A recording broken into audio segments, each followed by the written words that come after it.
It's January 2012. I'm on a plane about to take off from John F. Kennedy International Airport in New York. It was dark outside, and it was the coldest I had ever been. The plane was diverted from Seattle to Portland, Oregon because of heavy snow. The flight attendant was going through safety guidelines, and my aunt and uncle were by my side, just as tired as I was. It had nearly been a full day worth of flying from Mombasa, Kenya. I was overwhelmed and scared, traveling 9,000 miles away from all my family to the place I once called home, America. In our life, we're defined by moments. Moments define how we grow, our temperament, and can irreversibly change who we are.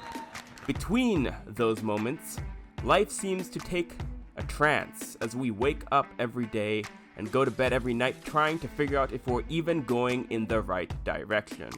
So, let me ask you a question. Have you ever had to make a change so big, so drastic in your life that you've wondered, will I ever be able to adjust? Will it ever work? Of course you have. We all have.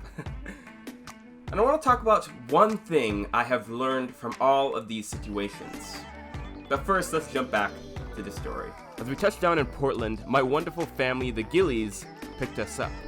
My uncle, aunt, and I spent the night at their house before we headed up to the small 1,000-person town of Darrington, Washington. It was eerie driving by Seattle and heading into the Cascades. I remember breathing that fresh Washington air and looking at all the roads and the cars and the people. How would I ever fit in, I asked myself. This place is too different. As I pulled up to their home just outside Darrington, it seemed like there were more trees and horses than people. I felt isolated and alone.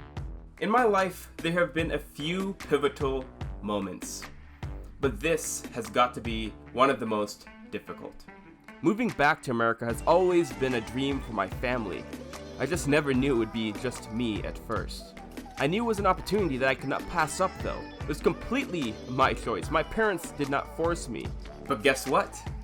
After my first week of school, I absolutely hated it. I hated it. I wanted to go back. With every exciting decision, big life change, whether moving or a new job or a new relationship, there will always be periods of doubt. And sometimes that doubt creeps into regret. At 14 years old, this was one of those cases. I hated where I was living. I had no friends. I was the only African American in my town. I played soccer while everyone else loved football. I just did not fit in. And I had lost my confidence. I was heavily homesick. What I didn't realize was as much as I hated America, this was actually a pattern that had shown itself many times in my life, as I'm sure yours as well. You see, every time we do something new as humans, we hate it. We are built for monotony and comfort. We don't like the unknown. We don't like unpredictability. We don't like change. But when we're forced to change, we're the most adaptable and curious creatures on the planet. Think back to your life, to all the hard changes, the moments, and how much better and how much happier you were in the few weeks, months, and years down the road. What I've learned is that anything good comes with discomfort.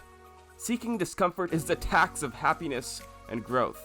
Even if we decide to revert and go back, nothing is lost because now we have the experience to actually know and not ponder the possibilities. Because when we ponder, we have regret. And regret, ladies and gentlemen, leads to resentment. You see, moving to America 8 years ago has got to be one of the best decisions, if not the best decision I have made in my entire life. In fact, I would say it was the delta that has allowed me to make every other great decision in my life. What this experience taught me is to seek discomfort as much as I can every single day. Because if good things came so easy, then everybody would be happy and content. No one would have any issues. The world would be at peace, right? But that's not our reality. Our reality is that we need to wake up every day with an attitude of gratitude. We need to be intentional about the actions that we are taking and do the hard things. Because I guarantee you, if you treat every single day as a miracle, you will find so much more happiness in your life. As always, thank you so much for watching this video. Please make sure to leave me your thoughts down below in the comments. Leave a like, subscribe as always, and I hope you all have a blessed and wonderful week ahead. Thank you everyone. Bye-bye.